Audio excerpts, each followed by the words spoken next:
그러나 사랑하는 자들아, 주께는 하루가 천년 같고 천년이 하루 같다는 이 한 가지 사실에 무지한 자가 되지 말라. 아멘. 말씀 위에 잠시 기도하겠습니다. 하나님 아버지 감사합니다. 벌써 1월 마지막 주 예배로 하나님께 나아갈 때 다시 한번 새해 우리의 마음이 하나님께 고정되고 또 나아갈 수 있도록 은혜 베풀어 주신 것 참으로 감사합니다. 계속해서 선한 열매를 모든 영역에서 우리가 맺어갈 수 있도록 하나님께서 우리 교회를 또 양과 질적으로 계속 성장할 수 있도록 인도해 주길 간절히 원합니다. 우리에게 선한 목자 되어 주심에 참으로 감사드리고 또 주님의 막대기와 지팡이로 우리가 어느 상황에 놓여 있든지 위로하여 주시는 그 사랑으로 인하여 참으로 감사합니다. 하나님 다시 한번 참 우리가 이 하루하루의 가치를 깨닫고 이 주어진 시간에 내가 어떠한 정체성과 또 어떠한 목적으로 살아갈지 하나님의 말씀을 통해서 전하는 자나 듣는 자에게 보여주시고 말씀해 주셔서 정말 옥토와 같은 우리의 마음밭에 귀한 성령의 열매들이 풍성히 맺는 그런 귀한 시간 될 수 있도록 하나님께 모든 것을 맡기오니 인도시기 간절히 바랍니다. 모든 거 감사드리며 예수님 이름으로 기도드립니다. 아멘. 자리에 앉으시기 바랍니다.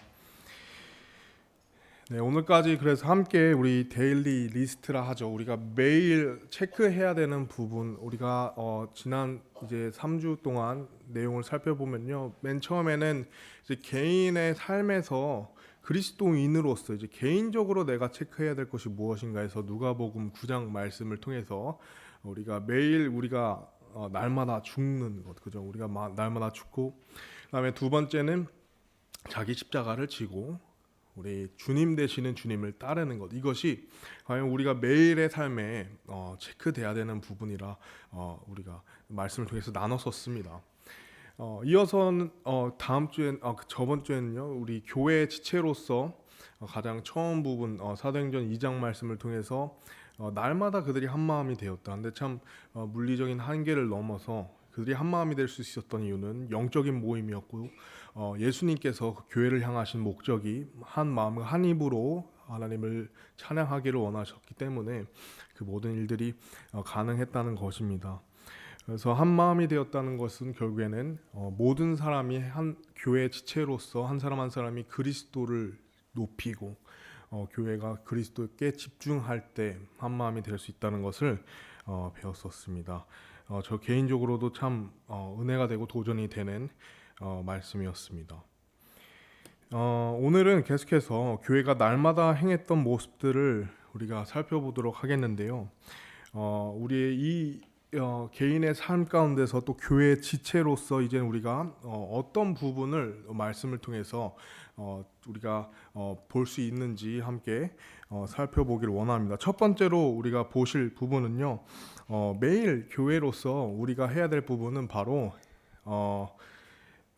그리스도를 선포하는 것입니다. 우리가 저번에도 봤지만요, 사도행전 5장 41절에서 42절 말씀을 보시면 이렇게 나와 있습니다. 날마다 성전과 각 집에서 예수 그리스도를 가르치고 선포하는 것을 그치지 아니하더라, 이렇게 말씀을 하셨죠. 그래서 그들이 날마다 이 각 집에서 또 성전에서 예수님을 가르칠 뿐만 아니라 선포하는 것을 그치지 않았다라는 것을 우리가 볼 수 있습니다. 믿음의 선조들, 초대교회 그 교회 선조들, 성도들은 그들의 삶 가운데 예수 그리스도를 선포하는, 가르치는 삶을 매일같이 나타냈다는 것입니다. 만약 그들이 예수님에 대한 그 알미 부족했다면 끊임없이 배우기를 원했었겠죠. 어쨌든 매일의 삶에 예수님을 배우든 나누든 가르치든 또 소개하든 선포하는 것을 말씀을 통해서 우리가 봤을 때 그치지 아니하였다는 거죠. 날마다 그치지 아니하였다. 오늘 김봉기 집사님 간증을 통해서도 참 저에게도 너무 도전이 되는 부분입니다. 매일같이 내가 예수님을 드러내고 있는지, 예수님을 누군가에게 소개하고 있는지 너무나도 귀한 간증이었는데요. 우리가 다시 한번 이 초대교회 안에 있는 교회 성도들의 매일의 삶을 보면서 우리에게 다시 한번 이 매일 예수님을 나타내는 부분이 너무나 중요한 것을 느낄 수 있는 것입니다. 왜냐하면 그들의 삶을 생각해 보면요, 어쩌면 그들은 당연히 그럴 수밖에 없었을 것입니다. 왜냐하면 그 당시에 어떻게 됐죠? 예수님의 이제 수제자부터 이제 제자들이 직접 예수님을 보고 그분의 부활을 목격한 그런 증인들 혹은 사도들, 이 제자들을 통해서 직접적인 그 예수님에 대한 사역과 그분의 어떤 그 발자취와 그분의 어떤 모든 그 사역의 부분을 직접 들을 수 있었기 때문에 그와 교회들이 함께 하였을 때 그들이 들었던 것 참 생생했을 것입니다. 마치 살아있는 증언이었죠. 살아있는 증인들을 통해서 예수님에 대한 이야기를 듣고 그분의 가르침을 계속해서 받는 것, 이것이 그 당시에 초대교회 사람들에게 있어서 이 사실을, 이 진리를 내가 숨기고 살 수는 없구나, 내가 날마다 전해야겠다라는 어떤 큰 동기가 되었을 것입니다.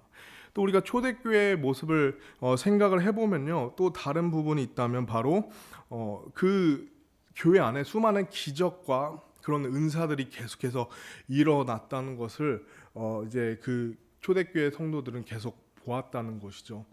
예수님을 살아서 마주한 자들의 증언들과 그 다음에 그 교회 안에서 계속해서 일어나는 수많은 기적과 그 은사들, 만약 교회가 그러한 경험을 매일같이 한다면 나가서 예수님을 숨기거나 내가 그리스도인 것을 감출 이유가 없었다는 것입니다. 그렇기 때문에 그들은 날마다 성전에 가면 그 예수님을 전하고 싶었던 거죠. 그 교회의 아름다운 모습을 계속 나타내고 교회로서 교회를 초대하고 또 예수님을 소개하는, 가르치는 예수님의 삶의 방식과 그 사랑을 나타내는 일을 그치고 싶지 않았을 것입니다.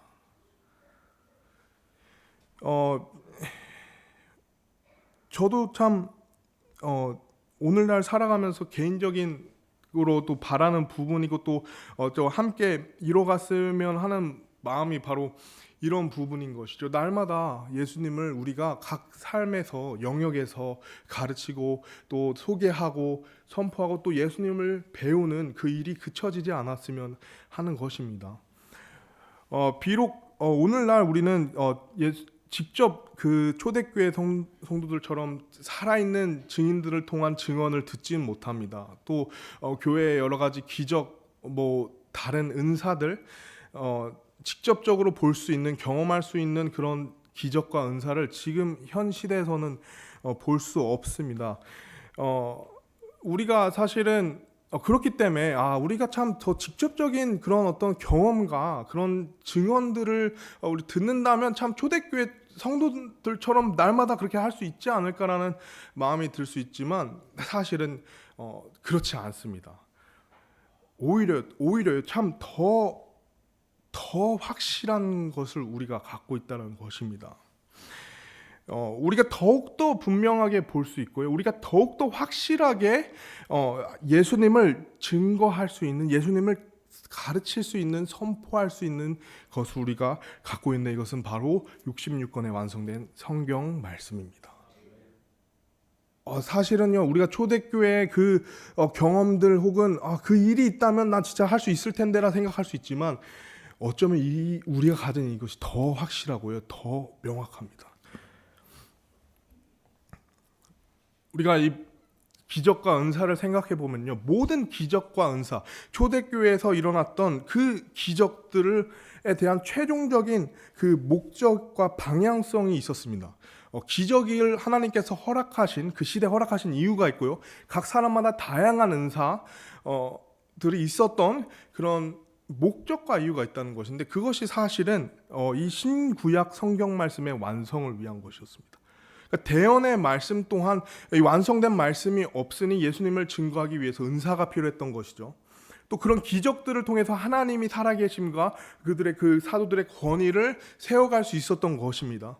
그 목적과 방향에는 이 완성된 성경 말씀이 있다는 것이죠. 이것이 완성된 성경 말씀이 66권이 완성된 순간 이제는 그 모든 것이 그쳐지게 된 거죠. 그 말인즉슨 우리가 가진 성경 말씀이 기적보다 더하다는 것입니다. 수많은 은사들보다 더 확실하다는 것입니다. 우리가 말씀을 통해서요, 참 많은 부분을 알 수 있는 것이죠. 우리가 이 말씀을 통해서 하나님의 창조, 그 7일의 그 역사하심을 우리가 직접 읽고 볼 수 있습니다. 사람이 어떻게 타락을 하게 됐는지도 알 수 있는 것이죠. 또 뿐만 아니라 예수님께서 이 땅에 오시기 위해 그 역사적인 기록이 이 성경 말씀에 담겨 있던 거죠. 초대교회 성도들은 그 전체적인 내용을 스스로 알 수도 없을 뿐만 아니라, 그렇죠, 부분적으로 알았겠죠. 뿐만 아니라 이제 메시아의 계보를 우리는 볼 수 있고요. 또 놀랍게도 이 십자가의 대속, 이것이 구약에는 참 제사로서 이것이 상징적으로 또 그림자로, 예표로 이제는 예수님께서 이 땅에 오심으로 하나님의 어린 양으로서 모든 인류의 죄를 다 사하시고, 우리는 이 성경 말씀을 통해서 예수님께서 십자가에서 외치신 말씀 다 이루었다, 이것을 우리가 들을 수 있고 우리가 이것을 볼 수 있다는 것입니다. 이 말씀을 통해서요. 뿐만 아니라 예수님께서 이 죄를 다 짊어지시고 십자가에 자신의 모든 피와 물을 쏟으시고 죽으신 지 3일 만에 부활하셨다는 이 놀라운 복음의 완성의 역사와 이 사건과 이 모든 영역이 이 말씀 안에 들어가 있고, 우리는 그것을 소유한 백성들, 성도들이라는 것이죠. 이것은 기적보다 더한 것입니다. 이것은 은사보다 더한 것입니다. 내가 말씀을 알면 알수록, 이 말씀이 살아 숨쉰다는 것을 알면 알수록 우리는 어쩌면요, 초대교회 성도들보다 더 이것이 너무나도 놀라운 사실인 것을, 놀라운 진리라는 것을 숨길 수가 없다라는 것이죠. 은사보다 더한 하나님의 말씀, 기적보다 더 위대한 하나님의 말씀을 우리가 소유하고 있다는 것입니다. 그러므로 우리가 말씀을 통해서요, 우리는 답할 수 있는 것이죠. 우리가 종교를 정하는 자들이 아니라 우리는 진리를 전하는 자들이 되는 것입니다. 우리는 그저 적절히 어떤 좋은 것을 선포하는 것이 아니라 우리는 최고의 것을, 최고의 분을 선포하는 것이죠. 또 우리는 어떤 단지 좋은 교사, 선생, 좋은 성인을 소개하는 것이 아닙니다. 바로 이 세상을 창조하신, 그리고 이 세상을 운행하시는, 또 그 운행하신 하나님께서 사람의 몸으로 우리의 죄를 위해서 하나님의 어린 양 되신, 그리고 우리를 구원하신 그 구세주를 우리가 소개할 수 있다는 것입니다. 우리가 이 말씀을 통해서 우리는 창조주를 세상에 선포하고 우리는 구세주를 세상에 소개할 수 있다는 것이죠. 그리고 그분은 바로 예수 그리스도십니다. 그러므로 우리는 예수 그리스도를 날마다 선포해야 하는 것입니다. 우리의 삶에서 간접적으로나 직접적으로 우리는 완벽하고 또 완전하시며 무오하신 그 예수님을 소개해야 하는 것입니다. 우리가 전도서 3장 말씀을 보면요, 세상에는 다 때가 있다고 합니다. 웃을 때가 있고 울 때가 있고 껴안을 때가 있고 껴안지 못하는 때가 있고요. 때가 다 있다 합니다. 세상의 지혜죠. 하지만 또 다른 성경 말씀에는 때를 구분하지 않고 우리가 반드시 해야 하는 것이 있다라고 말씀하고 있습니다. 우리 김목인 집사님께서 간증을 통해서 말씀하셨습니다만 디모데 후서 4장 1, 2절 말씀입니다. 그러므로 내가 하나님 앞과 또 친히 나타나실 때에 자신의 왕국에서 살아있는 자들과 죽은 자들을 심판하실 주 예수 그리스도 앞에서 내게 명하노니 말씀을 선포하라. 때에 맞든지 맞지 아니하든지 긴급히 하라. 모든 오래 참음과 교리로 책망하고 꾸짖고 권면하라. 전도서엔 세상에 때가 있다 하지만 하나님께서 이 때를 불문하고 우리가 반드시 해야 될 그 한 가지 일을 말씀하시길, 말씀을 선포하라고 하셨습니다. 이것이 1차적으로 사역자의 임무기도 하지만요, 우리 모든 그리스도인들은 어느 영역에선 사역자들입니다. 왜냐하면 우리는 날마다 예수님을 선포할 수 있는 특권을 가진 사람들이기 때문입니다. 말씀을 선포하는 부분에 있어서는 때에 맞든지 맞지 아니하든지 하라 하셨고요. 그냥 하라 하시는 것이 아니라 긴급히 하라 하셨습니다.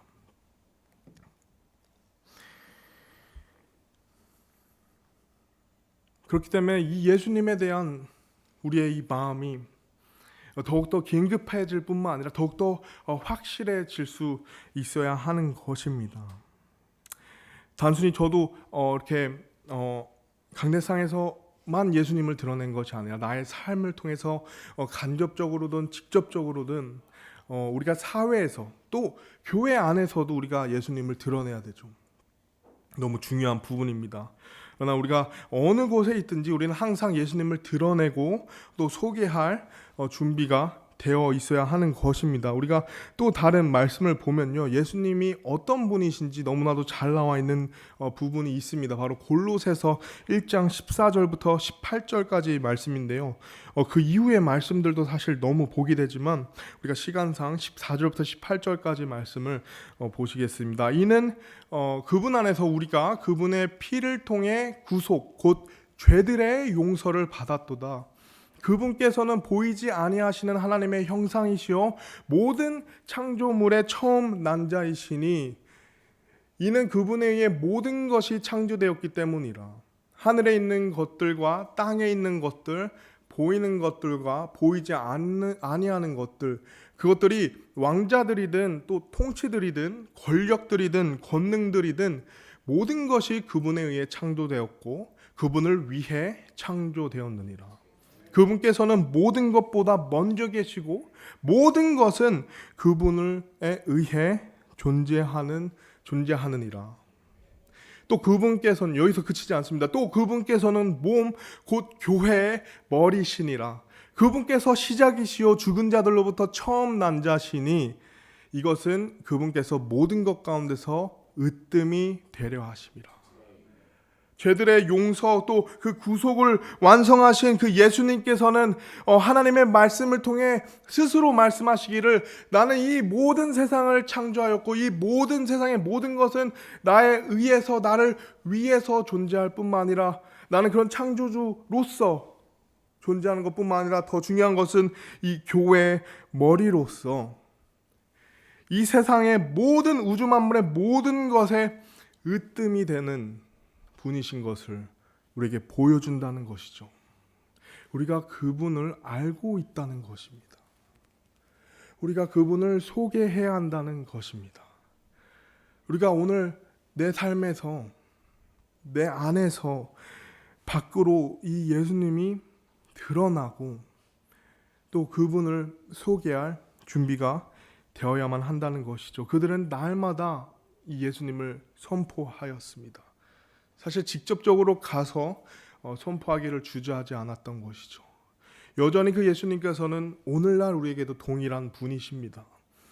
확실하게 더욱더 우리에게 이 말씀을 통해 자신을 소개하고 드러내고 있습니다. 예수님을 부끄러워할 이유도 우리가 감출 이유도 없다는 것입니다.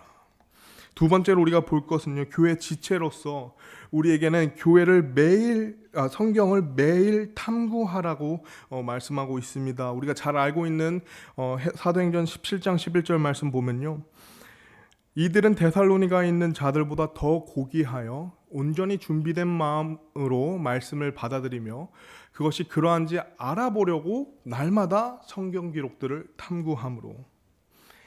우리가 성경을 매일같이 탐구해야 하고 그것들이 정말 그러한지를 우리가 사전에 혹은 이전에 알았더라도 이 시대를 살아가면서 우리가 다시 한번 탐구하고 다시 한번 이것이 그러한가를 확인해야 될 분명한 이유를 우리는 알아야 됩니다. 왜냐하면 이 세상이 점점 더 혼란스러워지기 때문이죠. 진리가 굉장히 거짓과 뒤섞여가는 혹은 거짓이 진리로 가장되어서 사람들의 마음을 현혹하는 그런 시대에 살고 있다는 것입니다. 내가 아는 것, 내가 믿는 것조차 흔들릴 수 있는 세상에 살고 있다는 것이죠. 모든 것이 절대적인 것으로부터 상대적으로 변하고 있습니다. 상대적으로 변하고 있습니다. 절대적인 건 심지어 배척되고 있습니다. 절대적인 것이 사람들의 인식 가운데 부정적으로 보이기 시작합니다. 권위와 질서가 그렇죠.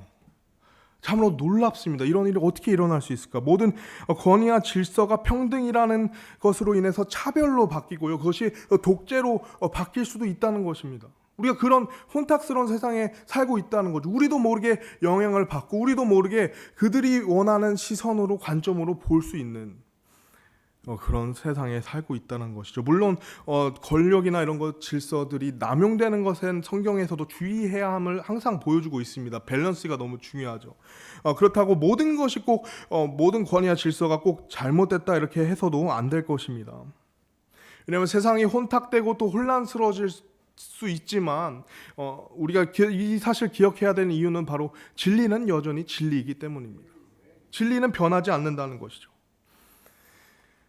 그러나 참 안타까운 일들이 많이 생겨나고 있는데요. 제가 요 근래 이제 보게 된 한 영상이 있었습니다. 미국에서 한 유명한지는 모르겠습니다. 어떤 한 풋볼 선수가 나눈 인터뷰에 이 편집을 두고 미국에서 굉장히 이슈가 됐었는데 혹시 그 준비되셨으면 영상 한번 보여주실 수 있을까요? 한번 살펴보겠습니다.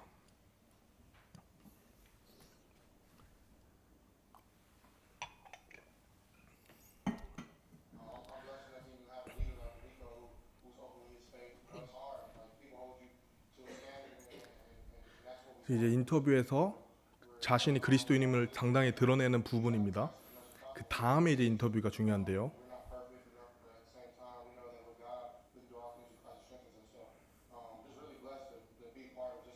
이 다음을 보시면 되겠습니다. 오른쪽 지금 나오는 장면이 편집된 내용입니다.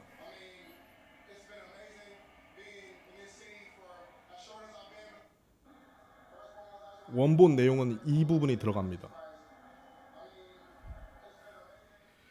이 자료를 보도한 것은 MBC라는 뉴스입니다. 굉장히 미국에서 유명한 미국 뉴스 채널이죠. 거기서 이제 어떤 일이 일어났는가 하면 방금 봤듯이 인터뷰 내용이 자연스럽게 나왔습니다. 아무도 몰랐을 거예요. 이 경기에 대한 소감을 얘기했는데 너무 감사했다, 사랑을 받은 게. 근데 알고 보니 원본의 내용에서는 먼저 나의 구원자 되시는, 나의 구세주 되시는 예수님을께 모든 영광을 드립니다라는 부분이 있었던 것입니다. 그러니까 미국에서 MBC라는 곳에서 방영할 때 자신의 그 신앙의 고백을 편집한 겁니다. 그리고 그냥 그 경기에 대한 내용만 보여줬다는 거죠. 과연 이 고백의 그 뉴스라는 것이 빠르게 진행이 돼야 되기 때문에 시간의 어떤 부분에 의해서 만약에 된다 하더라도 그렇게 많이 차지하는 부분은 아니죠. 그 시간이. 이것은 명백하게 의도가 된 것입니다. 미국에서는 벌써부터 이러한 부분이 더욱더 확대되고 있습니다. 예수님을 굉장히 노골적으로 조롱하는 그런 어떤 음악들도 많이 나옵니다. 더 많이 있지만은 이 부분만 보더라도 이 세상이 얼마나 이 절대적인 진리로부터 혹은 이 만왕의 왕 되시는 예수님을 배척하려 하는지 우리가 볼 수 있습니다. 또 다른 말씀 보시면요. 이사야서 59장 14절 말씀에 성경은 악해지는 세상을 향해 이렇게 묘사하고 있습니다. 판단의 공의가 뒤로 물러가고 정의가 멀리 서 있나니 이는 진리가 거리에 쓰러졌고 공평이 들어갈 수 없기 때문이라. 그러므로 우리가 이러한 세상 속에서 살아갈 때 중요한 것이 있다면 바로 성경이 정말 그러한가? 하나님의 말씀이 정말 진리인가? 우리가 믿고 있지만요. 다시 한번 우리 삶에 날마다 이 말씀이 조명되어질 뿐만 아니라 나의 말씀 큐티뿐만 아니라 조금 더 나아가서 우리가 말씀을 계속 배우고 살펴봐야 된다는 것입니다. 우리에게 있어서 답을 다시 한번 확인하는 과정으로서 그 일이 필요하지만요. 이 세상이 혼란스러워지는 것은 단순히 그리스도인에게만 해당되는 것은 아닙니다. 모든 세상 사람들에게도 해당되는 것이죠. 어쩌면 그들의 삶 속에 답이 필요할 수 있는 것입니다. 우리가 매일같이 성경 말씀을 배우고 우리가 그것을 준비해야 되는 이유는 나의 삶에서 진리를 확고함에도 있지만 또 다른 예수님을 모르는 진리를 모르는 누군가가 있다면 그에게 그 진리의 답을 설명할 수 있는 이유도 있다라는 것입니다. 그에 대한 우리의 말씀은 우리가 베드로전서 3장 15절 말씀에 이렇게 나와 있죠. 오히려 너희 마음속에서 주 하나님을 거룩히 구별하고 너희 안에 있는 소망의 이유를 너희에게 묻는 모든 사람에게 온유함과 두려움으로 대답할 것을 항상 예비하며 라고 되어 있습니다. 우리가 항상 예비해야 한다는 것이죠. 우리가 예비하기 위해서는 다시 한번 살펴봐야 되는 것입니다. 다시 한번 확신해야 되는 것입니다. 뿐만 아니라 대답할 것을 우리가 준비해야 하는 것이죠. 분명 세상 사람들은 우리가 믿음 안에 계속해 서 있다면 이 혼란스러운 세상 가운데 우리의 소망의 이유를 물어볼 것입니다.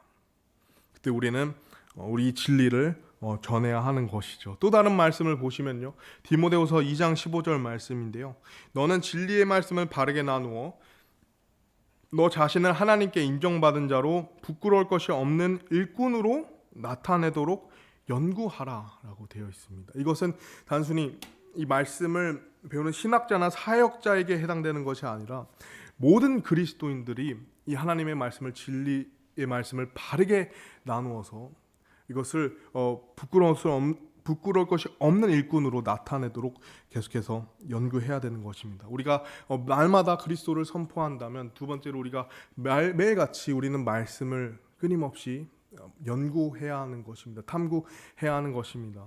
세 번째를 보시면요, 우리가 해야 될 것은 바로 끊임없는 기도입니다. 그럼 저의 올 한 해 저 개인의 삶에서도 참 바라는 부분입니다. 끊임없는 기도. 우리가 교회 지체로서 매일 기도해야 한다는 것이죠. 사도행전 12장 5절 말씀 보시면요, 이런 까닭으로 베드로는 감옥에 갇혔으나 교회는 그를 위해 끊임없이 하나님께 기도하더라. 너무나도 아름다운 구절인 것 같아요. 교회가 그 베드로를 위해서 끊임없이 함께 모여서 기도하는 모습이 나오죠. 교회에게 너무나도 놀라운 은혜와 특권 중 첫째는 구원의 소식을 전하는 것이고 아는 것이고, 두 번째는요, 하나님께 기도할 수 있다는 것입니다. 우리가 구원의 소식을 아는 것이 우리에게 가장 귀한 은혜이자 특권이지만, 두 번째는요, 모든 것을 아시고 하실 수 있는 하나님께 우리가 기도할 수 있다는 거죠. 하지만 우리는 개인의 삶에서, 교회 안에서나 가장 귀한 특권을 놓치는 경우가 참 많습니다. 하나님께서는 역사하시는 것을 바라볼 수 있고, 또 하나님께서 이 문제들을 해결할 수 있는 것을 볼 수 있으며, 우리의 생각과 능력 이상의 일들을 우리가 볼 수 있는 유일한 길은 기도함을 통해서입니다. 교회는 그런 은혜와 특권을 갖고 있다는 것이죠. 우리가 봤던 사도행전 12장 5절 말씀처럼 교회 안에서 성도의 어려움이 있을 수 있고 교회적인 어려움이 닥칠 수도 있는 것입니다. 그럴 때일수록 하나님께서 우리에게 말씀해 주시는 것은 이럴 때일수록 우리가 기도해야 한다는 것이죠. 교회를 위해서, 성도님을 위해서. 그리고 저는 꼭 말씀드리고 싶습니다. 목사님, 사모님을 위해서 꼭 기도해 주시기 바랍니다. 가장 최전방에서요, 가장 사탄의 목표가 되고요, 가장 많은 것을 짊어지고 가십니다. 물론 각자의 짐이 있지만요, 그러나 우리 목사님과 사모님을 위해서 우리가 기도해야 하는 거죠.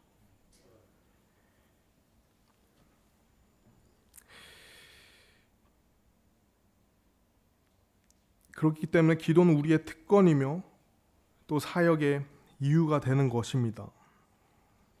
우리가 비전의 말씀인 골로새서 10장 전절을 보시면요, 이 부분에 목사님께서도 나눠주셨지만 9절 말씀을 보시면 이와 같이 나와 있습니다. 네, 감사합니다. 이런 까닭으로 우리도 그것을 듣던 날부터 너희를 위해 기도하기를 그치지 아니하며 이것을 구하노니, 즉 너희가 모든 지혜와 영적 깨달은 면에서 그분의 뜻을 아는 것으로 채워지고. 기도하기를 그치지 아니하였다. 한 분 한 분이 교회 한 분 한 분이 모든 사람들이 그 지혜와 영적 깨달은 면에서 하나님의 뜻을 알기를, 그런 영적인 모임이기 때문에 그 영적인 모임에서 영적인 열매들이 가득하기를 원했다는 것입니다. 우리가 주중에는 서로 떨어져 있지만요, 기도를 통해서 서로를 생각할 수 있고 또 합심하여 기도할 수 있다는 것입니다. 새해 참 기도할 제목들이 참 많은데요, 우리가 정말 합심해서 한 분 한 분을 위해서 어떤 그분의 개인적인 짐이든 아픔이든 교회적인 어려움이든 혹은 기쁜 일을 위해서, 큰 일을 위해서 함께 기도하는 것, 이것이 교회를 향하신 하나님의 뜻인 것입니다. 에베소서 6장 18절 말씀을 보시면요, 모든 기도와 간구로 성경 안에서 항상 기도하며 모든 성도들을 위해 모든 인내와 간구로 그 일에 깨어 있고, 우리가 세상을 살다 보면요, 어쩌면 교회의 어떤 지체로서의 우리의 정체성을 잃어버릴 수 있을 수도 있습니다. 그러나 참 테크놀로지 이런 게 너무 발전이 됐잖아요. 우리가 떨어져 있지만 카카오톡을 통해서 항상 그 기도 제목을 나눌 수 있고 또 기도 요청을 들을 수 있고 기도해 줄 수 있잖아요. 참 좋은 시대에 살고 있는 이것을 또 활용한다면 이 말씀을 더욱더 우리가 잘 적용할 수 있지 않을까 싶습니다. 올 한 해 우리가 모든 선한 열매를 맺기 위해서 우리는 하나님께 구해야 하는 것입니다. 교회가 20%의 성장을 목표로 한다면 우리가 해야 할 일은 먼저는 하나님께 기도하는 것입니다. 그것이 20%가 될지 혹은 40%가 될지는 우리가 모르지만 우리가 한 마음이 되어 기도한다면 하나님께서는 반드시 그 일을 이루실 것이라 저는 확신합니다. 초대교회 성도들은 매일 한 마음이 되었고요, 초대교회 성도들은 매일 예수님을 선포하였습니다. 초대교회 성도들은 매일 성경을 탐구했습니다.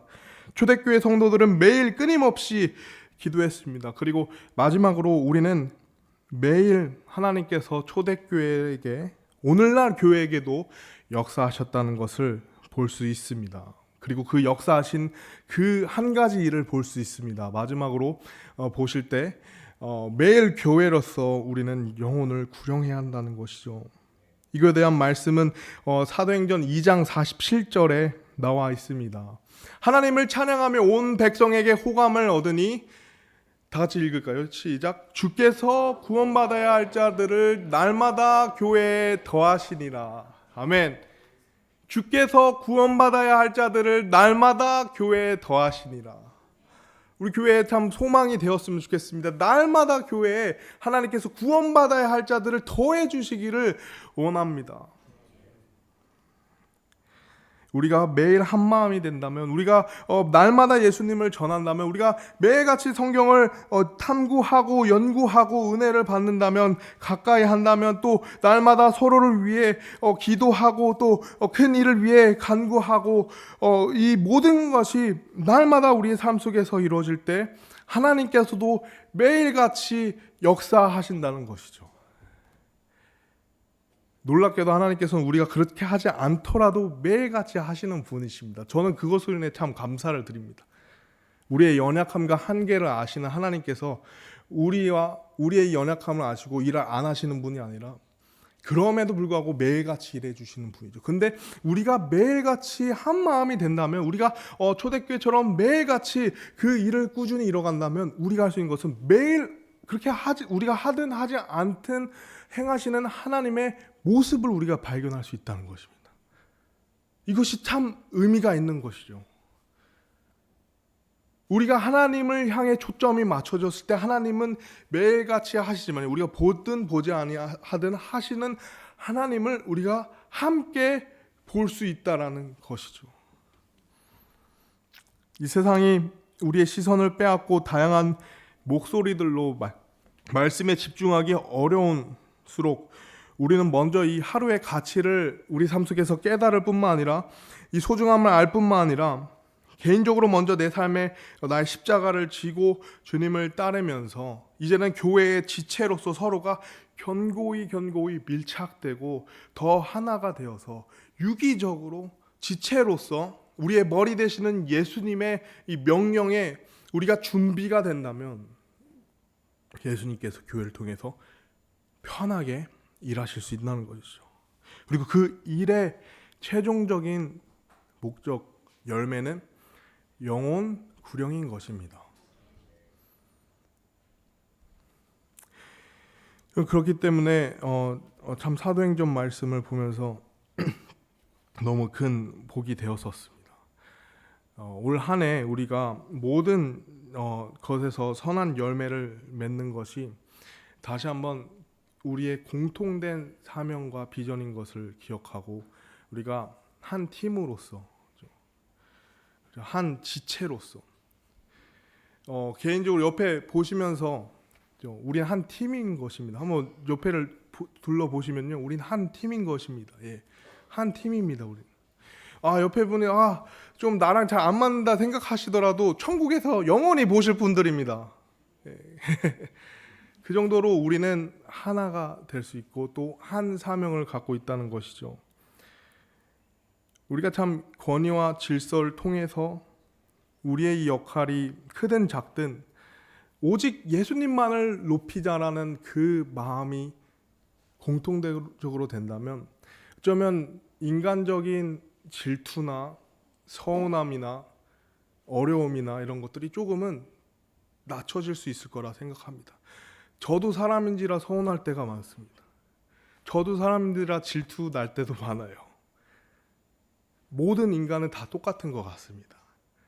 그러나 교회의 모든 일이 예수님을 위한 일이라면 나의 개인적인 마음은 조금 내려놓을 수 있지 않을까요? 그리고 우리는 팀이다. 우리는 하나다. 참 하나님이 20% 교회 성장했으면 좋겠다. 내가 할 수 있는 일이 무엇일까? 앞에 있는 쓰레기를 줍는 일일지라도 그것이 내 마음에 예수님을 높이고 교회의 목적이 영혼을 구령하는 주께서 구원받아야 할 자들을 날마다 교회에 보내주셨으면 좋겠습니다 하는 그 우리의 공통된 목표가 있다면 정말 귀중한 한 해가 될 거라 저는 믿습니다. 정말 귀중한 한 해가 될 것입니다.